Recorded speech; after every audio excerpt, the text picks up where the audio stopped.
सर्ववेदांत सिद्धांत गोचरं तमगोचरं गोविंदं परमानंदं सद्गुरुं प्रणतोऽस्म्यहम्। वसुदेवसुतं देवं कंसचाणूरमर्दनं देवकी परमानंदं कृष्णं वंदे जगद्गुरुं। कृष्णं वंदे जगद्गुरुं। प्रणाम आप सभी को, नमस्ते। स्वागत है आप सभी का सनातन कनेक्ट में। एक बार फिर से हम आपके सामने हैं चैप्टर नंबर 2 जो कि भी चल ही रहा है, उसी पर श्लोक संख्या 59 से आज हम शुरू करने वाले हैं। हम 58 तक बात कर चुके थे, जिसमें भगवान ने बहुत सारे विषयों से एक धीर बुद्धि पुरुष के लक्षण बताए, जिसमें भगवान ने बताया कि एक धीर बुद्धि पुरुष होता कैसा है, उसके लक्षण क्या है, वह दिखता कैसे है, वह चलता कैसे है, वह उठता कैसे है, बैठता कैसे। ये सभी प्रश्न अर्जुन के थे और अर्जुन के साथ साथ हमारे भी थे।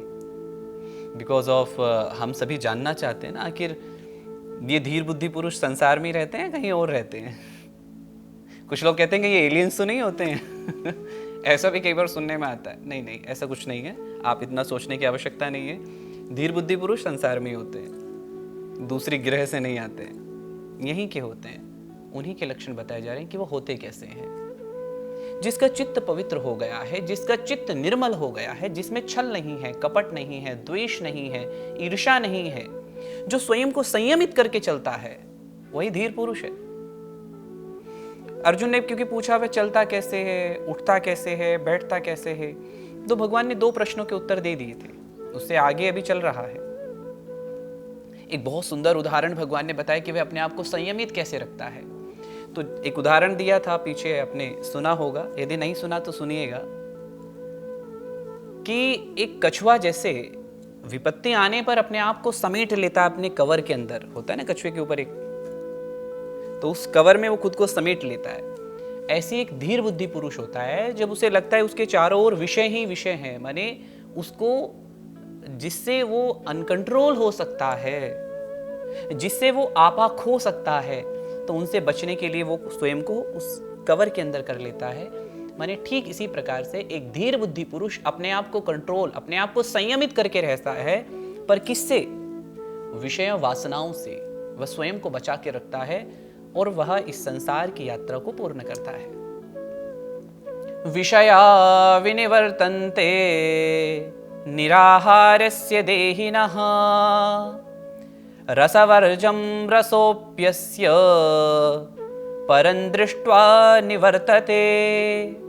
यहाँ पर एक शब्द है जिसका अर्थ है निराहार, माने जो बिना आहार के रहे। निराहार, तो विषया विनिवर्तन्ते निराहारस्य देहिनः। निराहार शब्द आखिर यहाँ पर किस संदर्भ में भगवान ने प्रयोग किया है? 2 अर्थ होते हैं निराहार के, अगर हम अर्थ निकाले। एक तो है कि व्यक्ति ने भोजन का या पदार्थों का इसलिए त्याग कर दिया क्योंकि वह रोगी है, खा नहीं सकता। दूसरा इसलिए होता है कि स्वेच्छा से कर दिया है। तो एक तो होता है अनासक्त भाव, स्वेच्छा से करना। एक होता है रोगी है, खा नहीं सकते, पर मन में अभी बना हुआ है ठीक हो जाऊंगा तुरंत खाऊंगा। होता है ना कई बार आपके साथ में ऐसा कि डॉक्टर ने कहा गोलगप्पे नहीं खाने या चाट समोसे या बाहर का कोई भी ऐसा फूड मत खाना जो नहीं तो आपके डाइजेशन सिस्टम को खराब कर सकता है। तो आप क्या करते हैं? आप देख रहे होते हैं, मन जा रहा होता है, मन कर रहा होता है एक खा लूं क्या। लाइक डायबिटीज लोग जो होते हैं, मतलब मैं सबके बारे में नहीं कह रहा हूँ, आई एम नॉट सेइंग, लेकिन बहुत बार होता है आपका मन कर रहा है मिठाई खा लेता हूँ, लेकिन घर के रोक देते, नहीं खाना नहीं है, पता है ना डॉक्टर ने मना किया है। तब हम सोच रहे होते हैं अगर मुझे डायबिटीज नहीं होता तो मैं खा लेता, या अगर मुझे डॉक्टर ने मना नहीं किया होता तो मैं खा लेता। इसका मतलब आसक्ति है, क्योंकि रोग है इसलिए नहीं खा रहे हैं, क्योंकि स्वस्थ होना है इसलिए नहीं खा रहे हैं, पर आसक्ति तो है अभी भी। तो ये 2 कारणों से हम छोड़ते हैं। एक होता है स्वेच्छा से त्याग देना, स्वेच्छा से त्याग देना बिल्कुल ऐसा है जैसे कि आसक्ति नहीं है वहां पर, मिल जाए तो अच्छा है, ना मिले तो भी अच्छा है। भगवान जो यहाँ पर कह रहे हैं कि इंद्रियों के द्वारा विषयों को ग्रहण ना करने वाले जो पुरुष हैं वो विषय ग्रहण करना तो छोड़ देते हैं पर आसक्ति नहीं छोड़ पाते। विषय छोड़ दिया पर आसक्ति नहीं छूटी है, मन में अभी भी बना हुआ है, भाव तो अभी भी है। पर यहां पर जो बात आ रही है कि उसमें रहने वाली आसक्ति से वो निवृत्त नहीं हो पा रहे हैं, परंतु स्थित प्रज्ञ पुरुष जो हैं, जो धीर बुद्धि पुरुष हैं, उनके विषय में भगवान कहते हैं कि ब्रह्म के साक्षात्कार के पश्चात उनकी वह निवृत्ति भी पूर्ण हो जाती है, क्योंकि उनका तो एकाकार उसी से ब्रह्म से हो रहा है। भगवान कह रहे हैं अर्जुन से बहुत स्पष्ट रूप से कि विषयों का सेवन रोक देने से उसकी आसक्ति समाप्त नहीं होती है, और जब आसक्ति समाप्त नहीं होती है तो रस बुद्धि बनी रहती है अंदर। जब वह रस बुद्धि बनी रहती है तो व्यक्ति आसक्त तो रहते, अटैच तो रहते ही, चाहे अब वो किसी भी विषय से हो। हम चाहे वो अपने सगे संबंधियों से ले सकते हैं, हम किसी से दूर होना चाहते हैं। फॉर एग्जाम्पल, एक बहुत बार आप में से बहुत लोग ये प्रश्न करते हैं, मैं अमुक व्यक्ति को भूलना चाहता हूँ। आप किसी को भूलना चाहते हैं या आप किसी विषय वस्तु को छोड़ना चाहते हैं या अपने व्यसन को छोड़ना चाहते हैं, और बार बार आप क्या कर रहे हैं, मैं इसको छोड़ दूंगा, मैं इसको छोड़ दूंगा। आप छोड़ नहीं पा रहे हैं, आप सबसे ज्यादा स्मरण उसी का कर रहे हैं। जैसे फॉर एग्जाम्पल कि मैं आज से मिठाई नहीं खाऊंगा, तो मिठाई नहीं खाऊंगा बार बार तो आप मिठाई का ही स्मरण कर रहे हैं ना, तो आपने छोड़ा क्या है? कुछ भी नहीं। हमें इससे निकलने के लिए, ऐसे ही व्यक्ति हो, वस्तु हो, कुछ भी हो सकता है, इनसे निकलने के लिए हमें उस विषय वस्तु पर ज्यादा ध्यान नहीं देना है, हमें अपना फोकस बढ़ाना है तो जिसको पाना चाहते हैं उस पर। बाकी जो भूलने वाली बातें वो तो अपने आप निकल जाएंगी। कहते हैं ना, एक लाइन छोटी है तो आप उसे मिटाइए मत, बड़ी उसके आगे खींच दीजिए, वो अपने आप छोटी हो जाएगी। जिस लक्ष्य को पाना चाहते हैं, जिस ओर बढ़ना चाहते हैं, उस ओर तेजी से बढ़िए, आसानी से अपने लक्ष्य को पा पाएंगे। यहीं पर ऐसे ही स्थित बुद्धि पुरुष के विषय में भगवान ने कहा है। इससे आगे चलते हैं जहां पर भगवान बताते हैं निवृत्ति मार्ग, कि सबसे पहले एक व्यक्ति को, एक साधक को इंद्रियों पर संयम करना अवश्य आना चाहिए। हम अपनी इंद्रियों पर, अपने सेंसेस पर कंट्रोल कर सकें। क्या खाना मेरे लिए सही है, क्या नहीं है, क्या सुनना मेरे लिए उचित है और क्या नहीं है। एटलीस्ट हमें इतना तो पता हो ना, मेरे लिए सही क्या है और मेरे लिए गलत क्या है। हम कम से कम इतना तो समझ पाए कि कौन व्यक्ति मेरे लिए ठीक है और कौन नहीं। तो ये तो देखना होता है बंधुओं, इतना तो देख कर चलना पड़ता है कि क्या चीज मेरे लिए भविष्य में अच्छी हो सकती है और क्या गलत हो सकती है। तो आज ही ठीक कर लीजिए, भविष्य सुधर जाएगा। अगले श्लोक पे चलते हैं। यततो ह्यापि कौन्तेय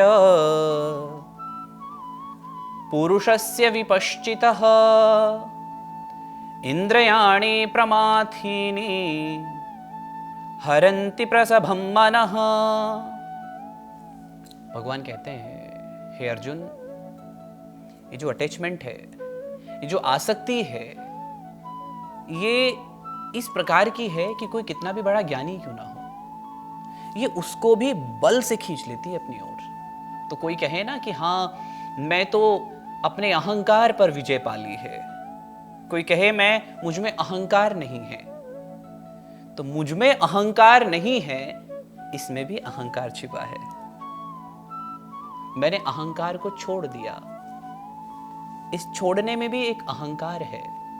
ये सूक्ष्म बातें हैं पर है, क्योंकि हमने आसक्ति को, हमने अटैचमेंट को छोड़ने के लिए तो कहा, पर कहीं ऐसा तो नहीं कि हम और अधिक अटैच हो गए। कहने का भाव इतना है, भगवान अर्जुन को समझा रहे हैं कि हे अर्जुन, हे कुंती पुत्र कौन्तेय, ये जो आसक्ति है जब तक रहती है या हटाने के बाद भी, फॉर एग्जाम्पल कि मैं ऐसा नहीं करूंगा, लेकिन फिर भी कर रहे हैं, विषय छोड़ दिए हैं, पर आसक्ति अभी भी अंदर मन में कहीं ना कहीं बनी हुई है। तो ये जो मन में बनी हुई आसक्ति है, कहते हैं ज्ञानियों के चित्त का भी हरण कर लेती है। दुर्गा सप्तशती में एक श्लोक आता है, बहुत सुंदर है, पहले ही अध्याय में आता है। वहां पर आपने यदि सुना हो तो सुरत और समाधि नाम के दो शिष्य हैं जो कि मुनिवर के आश्रम में घूम रहे हैं। तो मुनि से आकर के वो प्रश्न करते हैं कि हमारे परिवार वालों ने हमें छोड़ दिया है।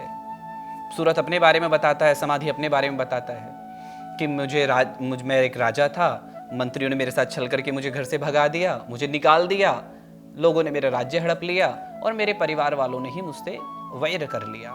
दूसरा अपने बारे में बताता है कि मैं एक अच्छे कुल में जन्मा, सब मुझसे बड़ा स्नेह करते थे और मुझे सबने तिरस्कार करके निकाल दिया। परंतु हम दोनों का मन अभी भी उन्हीं में रमा हुआ है। उन्होंने हमें भगा दिया है, उन्होंने हमारे साथ गलत व्यवहार किया है, पर अभी भी हम उनको भूल नहीं पा रहे हैं। अभी भी हमारे मन में चिंता आती है, वो ठीक तो होंगे, वो सही तो होंगे। तो वो ऋषिवर एक श्लोक बोलते हैं, कहते हैं ज्ञानी नाम अपि चेतांसी देवी भगवती ही सा बलादाकृष्य मोहाय महामाया प्रयच्छति। कि जो भगवती है, ये जो महामाया है, ये ज्ञानियों के चित्त का भी हरण कर लेती है। फिर आप दोनों क्या हैं? जो कहे ना मुझे बहुत ज्ञान हो गया है, मैंने बहुत कुछ जीत लिया है, बहुत कुछ पा लिया है, तो ये महामाया उनके चित्त का भी हरण कर लेती है बल के द्वारा। बलाद आकृष्य मोहाय। तो बंधुओं, इसलिए ये जो अहमता हमारे अंदर बैठ गई है, आई एम समथिंग, इससे थोड़ा सा बाहर आइए और देखिए सत्य क्या है। आसक्ति को छोड़ने का सबसे सुलभ मार्ग यही है कि हमें अपने अंदर की अहमता को समाप्त कर लेना चाहिए। समर्पण जब तक नहीं होगा तब तक नहीं पा सकते कुछ भी। समर्पण तो अनिवार्य है। भारतीय दर्शन शास्त्रों में जिन नियमों का, जिन सिद्धांतों का वर्णन किया गया है, यदि वह वर्तमान में ठीक ना बैठ रहे हों तो उनकी स्वीकारोक्ति नहीं की जाती। हम उन्हें स्वीकार नहीं करते क्योंकि हम कह देते हैं ये तो ऐसे, मतलब हमारे जीवन में तो नहीं दिख रहे हैं। गीता में भगवान श्री कृष्ण एक एक बात जो कह रहे हैं वह हम सबकी है, आपकी है, मेरी है, हम सभी की। तो उसमें जो कही गई एक एक बात है कि कैसे जब हम इंद्रियों, क्योंकि यहां पर इंद्रिय संयम पर विशेष बल दे रहे हैं भगवान, कि जब एक मनुष्य अपनी इंद्रियों पर पूर्ण कंट्रोल नहीं कर पाता है और वह इस मार्ग की ओर होता है, तो कई बार ऐसा होता है कि उसके चित्त को बलपूर्वक विषय अपनी ओर खींच लेते हैं। तो इसलिए मनुष्य को चाहिए कि वह अपने ऊपर, अपनी इंद्रियों पर संयम करके चले इस मार्ग की ओर, किसी भी लक्ष्य की ओर, चाहे वो भगवत प्राप्ति ही लक्ष्य क्यों ना हो, चाहे वो संसार की किसी भी लक्ष्य की प्राप्ति क्यों ना हो। लक्ष्य तो लक्ष्य होता है बंधु, किसी का संसार सुख पाने का लक्ष्य है तो किसी का भगवत प्राप्ति लक्ष्य है। हर किसी का सेम तो नहीं हो सकता। आपका अलग होगा, हमारा अलग होगा, पर अल्टीमेट जीवन में कोई तो लक्ष्य है ना। तो उसको पाने के लिए स्टेप बाय स्टेप कैसे चलना है वो भगवत गीता बता रही है। आगे कहते हैं भगवान, क्योंकि जब एक मनुष्य, आप सपोज दैट आप किसी परीक्षा की तैयारी कर रहे हैं, आपको असफलता मिल गई, तो क्या होता है, आप थोड़े से निरुत्साहित हो जाते हैं। अरे यार, मैं तो फेल हो गया, क्या मैं कुछ कर पाऊंगा? नहीं, मैं तो कुछ नहीं कर सकता। तो ये आपकी शांति को नष्ट कर देती है। आप जितने उत्साह से बढ़ रहे थे उससे और डाउन आ जाते हैं। ऐसी परिस्थिति में उत्साह नहीं हारना चाहिए और उत्साह के साथ बढ़ना चाहिए। एक बहुत अच्छी एक स्टोरी है, स्टोरी नहीं बल्कि एक सत्य घटना है। आपने नाम सुना है विश्वामित्र जी का? सुना ही होगा। उनके बारे में भी आपने सुना होगा, मेनका आई थी उनके पास में, सुना है? बिल्कुल। मेनका, जब विश्वामित्र जी तपस्या कर रहे थे तो मेनका ने आकर के उनकी तपस्या को भंग किया था। और उसके बाद में जब तपस्या भंग हो गई, क्योंकि इंद्रियों पर पूर्ण संयम होना आवश्यक है, वो ब्रह्म ऋषि हैं, ध्यान दीजिएगा, एक ऋषि, जो कि साधना में रत हैं, पर एक अप्सरा ने आकर उनकी भी तपस्या भंग कर दी। ये तो हमने सबने सुना, पर इससे आगे भी सुना है क्या आपने? इससे आगे की घटना है। फिर उसके बाद विश्वामित्र जी उठे और उठ करके स्पष्ट रूप से एक घोषणा करते हुए कहा था कि अब चाहे कोई भी अप्सरा आ जाए, अब भंग करके दिखाए। दृढ़ निश्चय कर करके बैठे थे। और उसके बाद फिर से एक अप्सरा ने आकर के कोशिश की थी, पर ऋषि विश्वामित्र जी को डिगा नहीं सकी थी उनके लक्ष्य से, उनकी साधना से। ऐसे दृढ़ प्रतिज्ञ थे वो। तो बंधुओं, क्या है असफल होना? कुछ नहीं है। असफलता हमें और दुगने उत्साह से आगे बढ़ाती है सफलता की ओर। ऋषि विश्वामित्र जी के बारे में आप सब जानते हैं ना, गायत्री मंत्र तो आप सबने सुना ही होगा। महामंत्र कहा जाता है जिसको। इस गायत्री मंत्र के दृष्टा ऋषि विश्वामित्र जी ही हैं, इसलिए उनको ब्रह्म ऋषि कहते हैं। माने जो ऋषियों में भी जो ब्रह्म प्राप्त ऋषि हैं। जी हाँ, मैं उन्हीं की बात कर रहा हूं जो राम जी को और लक्ष्मण जी को लेके गए थे पहली बार जब ताड़का को मरवाया था। वही हैं विश्वामित्र जी। तो वो क्या होंगे, तनिक विचार कीजिए। तो इसलिए किसी असफलता से हारिए मत, अपने आप को डाउन मत लेके जाइए, और दुगने उत्साह से बढ़िए, और अच्छे से करना है। अगले श्लोक पे चलते हैं। तानि सर्वाणि संयम्य युक्त आसीत मत्परः वशे हि यस्य इन्द्रियाणि तस्य प्रज्ञा प्रतिष्ठिता। किसकी बुद्धि स्थित है? कौन है वो धीर पुरुष जिसकी इंद्रियां उसके वश में है, जिसका सेल्फ कंट्रोल है? जब हम किसी मार्ग की ओर बढ़ रहे होते हैं, किसी लक्ष्य की ओर बढ़ रहे होते हैं, तो एक साधक को चाहिए कि वह शांतिनिष्ठ होकर के और अपनी इंद्रियों पर नियंत्रण करे। क्योंकि जो मनुष्य इंद्रियों के वश में होता है वह कुछ नहीं कर सकता, और जिसकी इंद्रियां उसके वश में होती है, he can do everything in his life। तो एक साधक को चाहिए कि वह अपनी इंद्रियों को अपने कंट्रोल में रखे, और वही स्थित पुरुष है, वही धीर बुद्धि पुरुष है। उसी की बुद्धि स्थित है जिसने अपनी इंद्रियों को अपने वश में किया हुआ है। इसमें एक बात और आती है, जब हम समर्पित हो जाते, जब हमारा समर्पण हो जाता है, ध्यान के द्वारा एकाग्र चित्त होकर के, भगवत पारायण होकर के हम अपने सब कर्मों को कर रहे होते हैं, तो धीरे धीरे हमारी बुद्धि स्थिर होने लगती है। क्योंकि कई बार आपका ये प्रश्न आ सकता है ना अभी कि मैं कैसे अपनी बुद्धि को स्थिर करूं। इसका अच्छा मार्ग है, आप कुछ समय अपने साथ बिताइए। आप कभी अकेले कॉफी पीने गए हैं? कभी अकेले बैठ के कभी चाय पी है आपने किसी रेस्टोरेंट में जाकर के? करके देखिए अच्छा लगता है। आप सबके साथ तो बहुत जाते हैं ना, हमारी एक आदत सी बन जाती है, जब तक 4-5 ना हो हमारे साथ तब तक हम रेस्टोरेंट में जाके खाना नहीं खाएंगे। कभी थोड़ा बैठिए अकेले और खाइए और देखिए सबको अपने चारों ओर, आपका दृष्टिकोण बदलेगा। क्योंकि एकांत केवल एक अकेले कमरे में बैठ जाना ही नहीं कहलाता, सबके साथ होते हुए भी एकांत होता है। ध्यान केवल एक आसन पर बैठ जाना और बिल्कुल शांति में हो जाना, ये ध्यान नहीं है। ये एक स्टेज है, डेफिनेटली है, पर सबके साथ होते हुए अपने कर्तव्य कर्मों को करते हुए भी ध्यान किया जा सकता है। उसके लिए ऐसा अनिवार्य नहीं है कि आपको जंगल में जाके बैठना ही पड़ेगा। एक स्थिति आती है, वो भी आती है, पर वो एक चरम स्थिति है, वो एक अलग स्थिति है। आसक्ति बनी हुई है तो वो जंगल में भी रहेगी। आप संसार से विमुख होकर के जा सकते हैं कहीं भी, पर बंधुओं जब आसक्ति बनी हुई है तो वहां पर भी रहेगी। हमने जैसे दुर्गा सप्तशती में बात की, वो दोनों घर से निकाल दिए गए हैं, जंगल में हैं, लेकिन आसक्ति कहां है? अभी भी एक के अपने राज्य में है, एक के अपने बंधुजनों में है। तो आसक्ति तो, अटैचमेंट तो अभी भी बना हुआ है ना। तो ये तो साथ में रह करके भी रहेगा और दूर हो जाओ तब भी रहेगा।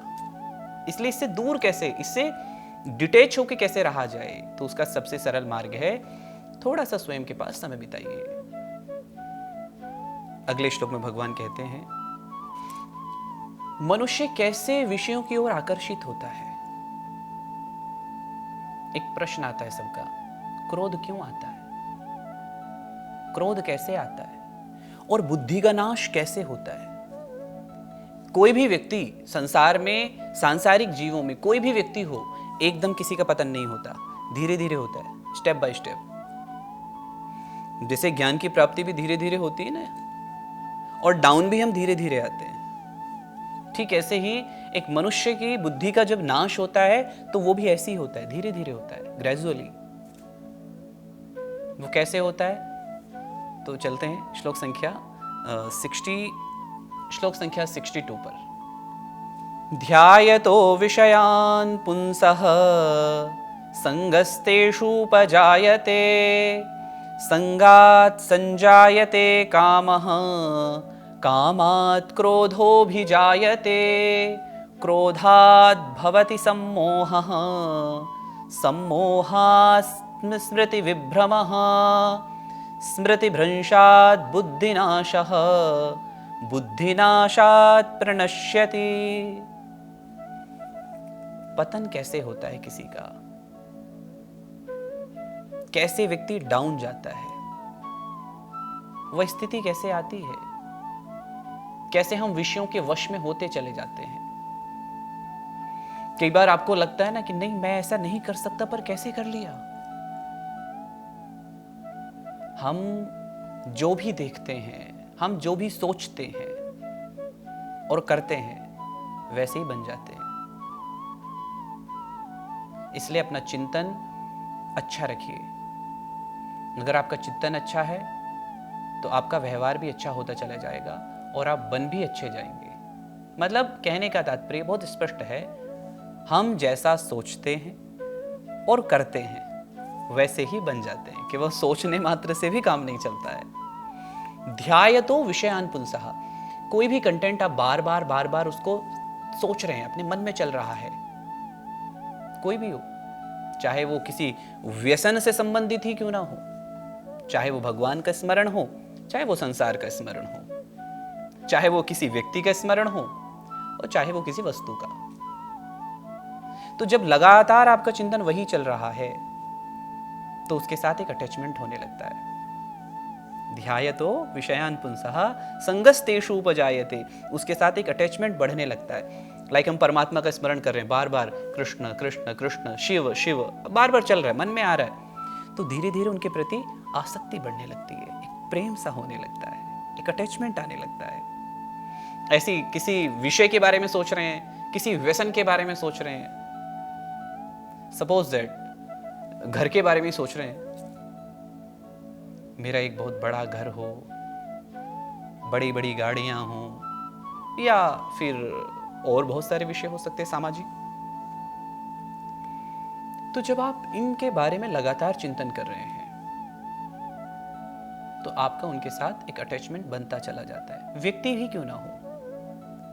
आप किसी से मिलते हैं, उसके बारे में सोच रहे हैं, बार बार सोच रहे हैं किसी व्यक्ति के बारे में, तो उससे एक अटैचमेंट बढ़ने लगता है। जब अटैचमेंट बढ़ने लगता है तो राग इसको कहते हैं। फिर क्या होता है, उसके बाद कामना उत्पन्न होती है।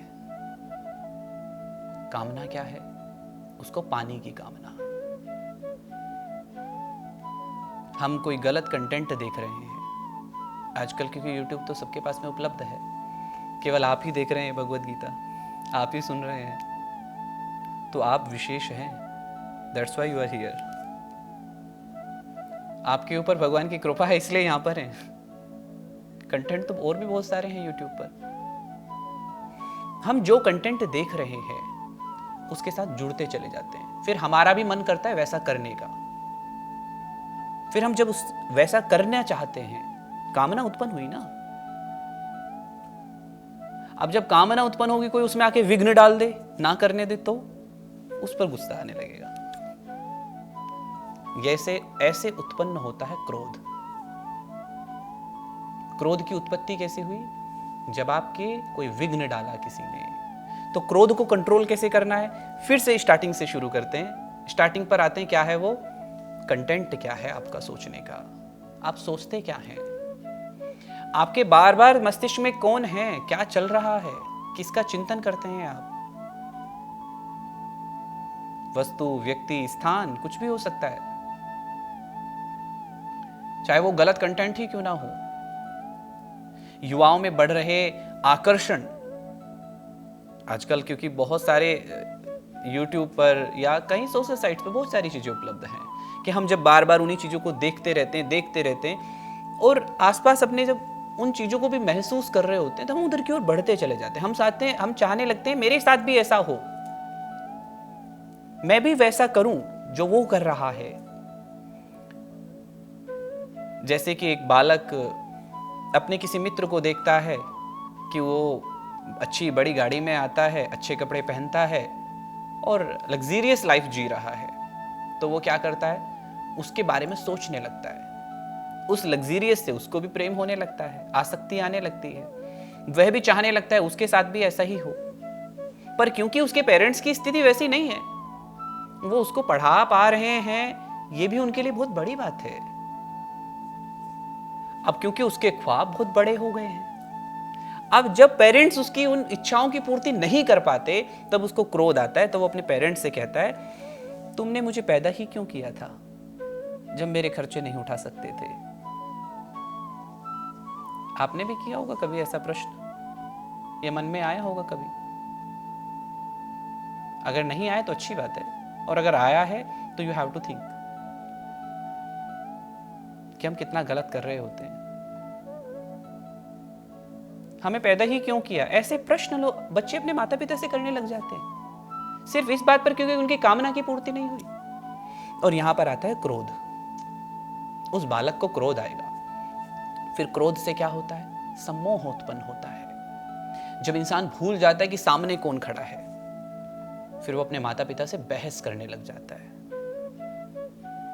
फिर वो नहीं देखता उसके सामने कौन है। क्रोध में व्यक्ति स्वयं को भूल जाता है। बंधुओं, क्रोध उस तूफान की तरह है जो पल भर के लिए आता है और सब कुछ नष्ट करके चला जाता है, और बाद में पछतावे के अलावा कुछ भी हाथ नहीं लगता।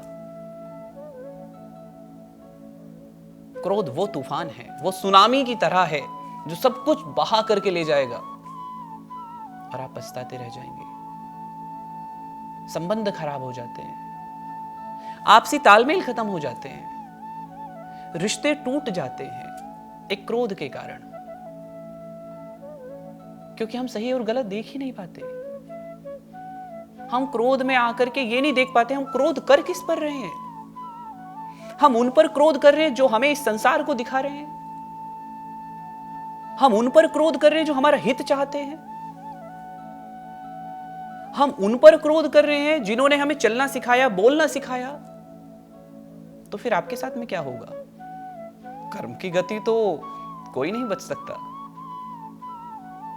फिर आपको ये नहीं कहना चाहिए कभी भी कि मैंने किसी का बुरा नहीं किया। फिर आपको कभी भी ये एक्सक्यूज नहीं देना चाहिए आई वाज राइट, मेरे साथ ही ऐसा क्यों होता है, क्योंकि आपने वैसा किया है। क्रोध में व्यक्ति सम्मोह में आ जाता है, वह भूल जाता है सामने कौन है और क्रोध करने लग जाता है। और सम्मोह से क्या होता है, स्मृति भ्रंश, उसकी मेमोरी खत्म हो जाती है, उसे समझ में नहीं आता उसे बोलना क्या है। ऊंची आवाज में बात करने लगता है अपने माता पिता से या अपने बड़ों से, जिनके सामने उसे बोलना नहीं चाहिए, वहां पर बोल बैठता है। उससे क्या होता है, बुद्धि का नाश। क्योंकि क्रोध में आकर के व्यक्ति सम्मोह में आ गया, सम्मोह में आकर के उसकी स्मृति नाश हो गई, स्मृति नाश हो गई तो बुद्धि का उसकी नाश हो जाता है, क्योंकि वो भूल गया सही और गलत। जब बुद्धि का नाश हो जाता है तब व्यक्ति भूल जाता है सही क्या है और गलत क्या है, क्या करना चाहिए क्या नहीं करना चाहिए। कई बार तो इतना तक हो जाता है कि बच्चे अपने पेरेंट्स पर हाथ तक उठा देते हैं जब सम्मोह में आ जाते हैं, जब क्रोध में आ जाते हैं। जो चलना सिखाते हैं फिर वो उन्हीं की टांग तोड़ने लग जाते हैं, उन्हीं को अपंग बना देते हैं। बहुत सारे केसेस ऐसे देखने में आए हैं बंधुओं, जब व्यक्ति जिन्होंने हित किया उन्हीं का अहित करने लग जाता है, जिन्होंने बोलना सिखाया उन्हीं को कहता है, उन्हीं पर क्रोध कर बैठता है। जिसने संसार को देखना सिखाया, और हम अपने आप को कहते हैं हम एजुकेटेड हैं, हम ऐसे शिक्षित समाज में रहते हैं जहां माता पिता के साथ हम ऐसा व्यवहार करने लग जाते हैं या अपने बड़ों के साथ ऐसा व्यवहार करने लग जाते हैं। ये बुद्धि का नाश है, और जिसकी बुद्धि का नाश हो गया बंधुओं, वो पतन के गर्त में है, वो गड्ढे में गिर चुका है जिसे कोई नहीं निकाल सकता बाहर, जिसे कोई नहीं उभार सकता। तो अगर आप अपने जीवन में सफलता की ओर बढ़ना चाहते हैं, तो क्रोध को कम करना चाहते हैं, क्रोध ना आए, बुद्धि का नाश ना हो, अब इसके विपरीत चलिए, क्रोध ना हो, कामना ना हो, तो आपका चिंतन क्या है, फिर से वहीं पर आ जाते हैं। आपका थॉट प्रोसेस कैसा है, आप सोचते क्या हैं। हमने आरंभ में कहा था कि आपके पास कृष्ण हैं जिनसे आप अपनी मन की बातें कर सकते हैं, तो आप उनको बताएंगे कि मेरे मन में ऐसा चल रहा है, मेरे मन में ऐसी बातें आ रही हैं, तो वो आपको सही दिशा देंगे कि ये गलत सोच रहे हो, अच्छा सोचो। इसलिए बंधु कंटेंट सही रखिए अपना देखने का, सुनने का, क्योंकि हम आंखों से देख करके तो विषय को ग्रहण कर रहे हैं ना। लाइक अभी जैसे हम कुछ भी गलत कंटेंट देख रहे हैं तो हम उसे ग्रहण कर रहे हैं ना, आंखों से ग्रहण किया, मन ने कहा इस काम को तू भी कर, अब बुद्धि ने कहा नहीं ये काम तो गलत है, पर मन कह रहा है नहीं भाई तू करके देख, थोड़ा इंजॉय करके तो देख कैसा लगता है, एक्सपीरियंस कर ले, मन कैसे समझाता है इंसान को। तो मन ने बुद्धि के पास प्रेषित किया और व्यक्ति ने फिर उसकी इंद्रियों कर्मेंद्रियों ने काम करना शुरू किया, किसी ने विघ्न डाल दिया तो यहीं पे क्रोध आ गया, और क्रोध से व्यक्ति धीरे धीरे धीरे धीरे पतन के गर्त में चला गया। मेन चीज कहां आ रही है फिर से घूम फिर के, हमारा चिंतन क्या है, हम सोचते कैसा है, हमारा थॉट प्रोसेस कैसा है। अपने थॉट्स को ठीक कीजिए, अपने विचारों को शुद्ध कीजिए, अपने विचारों को पवित्र कीजिए, आप पवित्र होते चले जाएंगे, आपकी वाणी में पवित्रता दिखाई देने लगेगी, आपके व्यवहार में पवित्रता दिखाई देगी, एक प्रेम झलकने लगेगा आपकी वाणी से, एक प्रेम झलकने लगेगा आपके नेत्रों से। क्यों? क्योंकि आप डूब जाएंगे उसी में जो रस है। जब आप अपने लक्ष्य की ओर बढ़ते हैं तब, इसलिए इंद्रिय संयम अत्यंत आवश्यक है। भगवान ने तरीका भी बता दिया है कैसे कंट्रोल करना है और कैसे पतन होता है। राग द्वेष वियुक्तेस्तु विषयान इंद्रियेश्चरन् आत्मवश्यैर्विधेयात्मा प्रसादम् अधिगच्छति। भगवान कहते हैं जो पुरुष आत्म संयमित होकर के चलता है वह ना किसी से राग रखता है और ना किसी से द्वेष रखता है। प्रिय वस्तु मिल जाए तो उस पर बहुत प्रसन्न नहीं होता, और अप्रिय मिल जाए तो उस पर बहुत अधिक उद्विग्न नहीं होता। ऐसा व्यक्ति परम शांति को प्राप्त कर लेता है। जो बात पीछे भी श्लोकों में कही गई है, 2 श्लोकों में, उसी बात को भगवान इसी श्लोक में और अगले श्लोक में कह रहे हैं कि कैसे वह प्रसादम अधिगच्छति, माने उस प्रसाद, माने क्या है वह प्रसाद, शांति। कैसे पाता है उस शांति को? जब व्यक्ति राग में नहीं है, द्वेष में नहीं है। हम क्या करते हैं? प्रिय से प्रिय वस्तु की कामना रख लेते हैं, प्रिय वस्तु को पाना चाहते हैं और अप्रिय वस्तु को त्यागना चाहते हैं। तो हमारा राग है ना प्रिय के प्रति, और हमारा द्वेष है अप्रिय के प्रति। ये जो राग और द्वेष है इसी ने हमारी शांति को भंग किया हुआ है, इसी ने हमें विचलित कर रखा है, यही हमें ओवरथिंक कराता है और यही हमें एंजाइटी करता है। इसी के कारण हम डिस्ट्रैक्ट हो जाते हैं और इसी से हम डिप्रेस्ड भी हो जाते हैं। इसलिए प्रिय से प्रिय वस्तु का कोई राग ना हो और अप्रिय वस्तु से कोई द्वेष ना हो, यही परम शांति है।